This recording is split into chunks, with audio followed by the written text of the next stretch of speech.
Charlie shot a man this morning. He was such a daring man this morning. His gun was fast and that's a fact, so Charlie shot him in the back. So me and Charlie shot a man this morning. Sing the song so long. That's what you're here for. Hey, how you doing? Justin here. Today we are checking out Me and Charlie by the great Lee Hazlewood. It's possible that some of you guys haven't heard of this guy, but he's a fantastic producer and songwriter.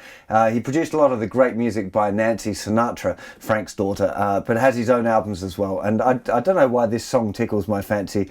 And it's a really great A, D and E chord song for beginners. It's got some interesting kind of things that you can add in with the strumming as well to kind of spice it up a bit. So the song only has 3 chords, which are A, D and E. And if you're not sure how to play any of those chords, you definitely want to go and check out the lessons in my beginner's course. It'll help you learn how to play the chords and some tips on changing between them quickly, which is obviously a pretty important thing. So let's start with a really simple playthrough. We're just going to be playing 4 down strums to the bar. As usual, I recommend that you work on getting the chords and the changes with an easy rhythm first of all, and then start adding in any other sort of more fancy strumming patterns. So we're starting off with an A chord for a bar.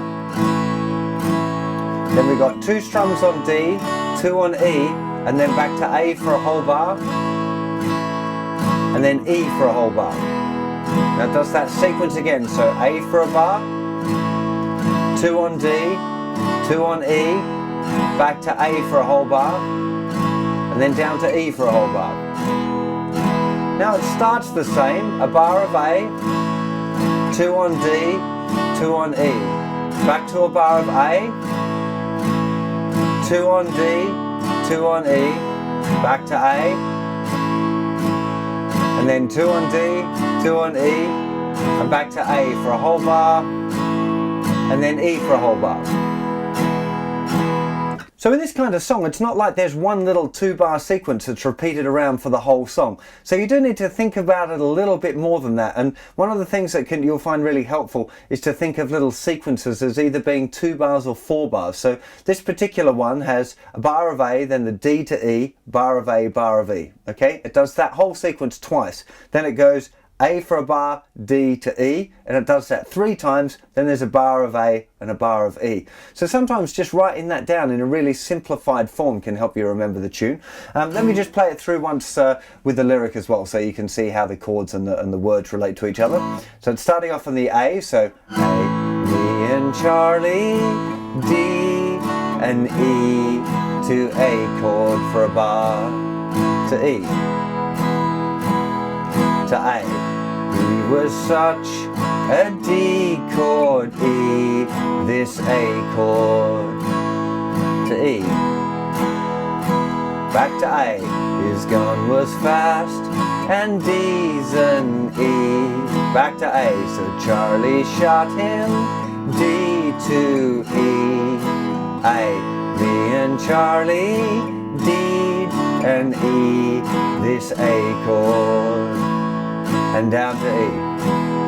Now the chorus is A to D, back to A for 2 bars, A again, to D,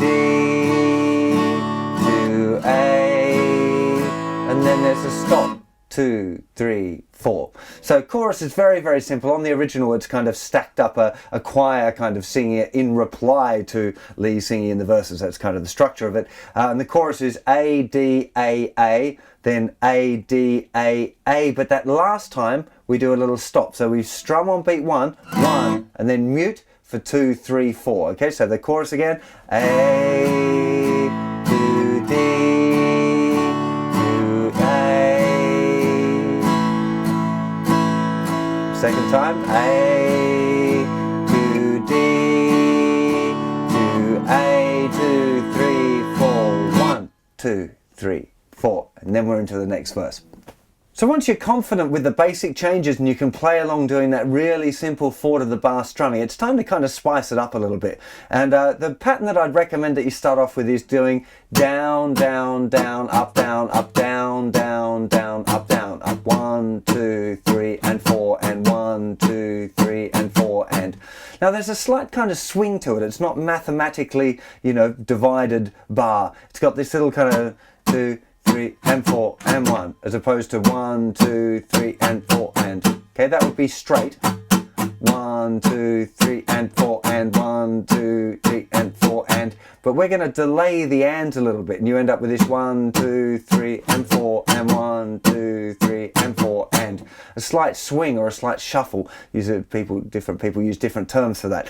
But what you want to be doing is playing along with the original recording to try and absorb that, because it's not mathematical. You have to kind of feel it. It's about feeling that rhythm, and the best way definitely is just to mute off the guitar and just to do that along with the original recording, and try and synchronize your playing exactly with the guitar part on the record and with the whole band. Really make it kind of feel right, and you'll get a feeling yourself that, oh yeah, I'm kind of locked in. It feels like I'm with it all. And that's a really, really important part of your development as, you know, as a rhythm guitar player, is trying to get into these nice feelings when you're playing, not just making it mathematically correct.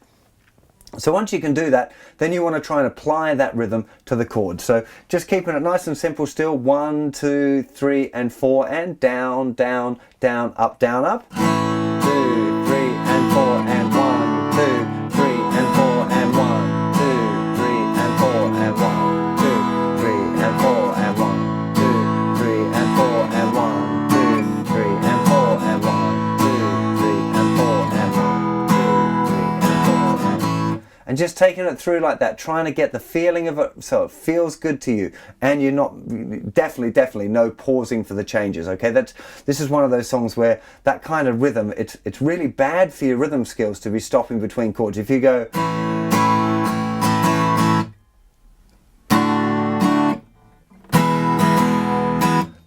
really bad for you. It really is. You've got to be trying to keep the rhythm hand really solid, because if the chords get a bit fluffy and the rhythm stays strong, it's okay. People won't really notice so much, but as soon as you interrupt the rhythm, it really sounds wonky for the listener. It won't feel nice for you either. So that's something you really want to work on. Now, as you kind of develop with the rhythm, there's another level of it that you can kind of apply here, which is accentuating the bass strings on beats 1 and 3. Okay, so where we've got the A chord, rather than it being 1, 2, 3, and 4, and 1, 2, 3, and 4, and we kind of hit bass, chord, 3, and 4, and bass, chord, bass, up, bass, down, bass, up, bass, up, down, and it's not picking out the bass note. It's not this. It's just, as we strum, we kind of focus more on the bass strings of the chord. Okay? One little trick here that I'm using, it's a bit more of an advanced trick, not something for complete beginners for sure, but bringing your thumb over the top and just touching the thicker string means when you're playing your A chord, you have to be quite so careful. And you can kind of target a little bit better. You know, don't stress if you're not doing that right away. And if you're playing the A chord and you sometimes hit the thicker string, you know, it's not a really big deal. It's something that you want to work on as you progress, but don't stress yourself too much in the early stages for sure. But that does make it a little easier when you're going for the bass strings. Chord, bass, up, bass, chord, bass, up, bass, chord, bass, up, down, up.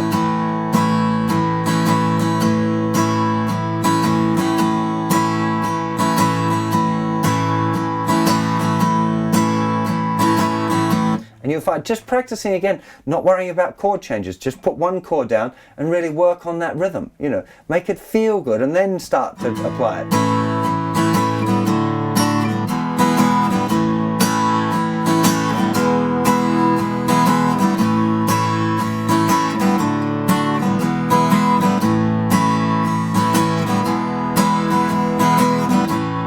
It's the difference between things sounding really beginnery, and if you spend a little bit of time on working on these things, making them feel good, it'll really lift your game as a guitar player, you know, because when people are listening and when you're playing, it'll feel nice, it'll sound nice. It's a really big deal. Take it from being mathematically correct to really working on your feel and your timing. It really help you. So I hope you enjoy this lesson, and I'll see you for plenty more very soon. You take care of yourselves. Bye-bye.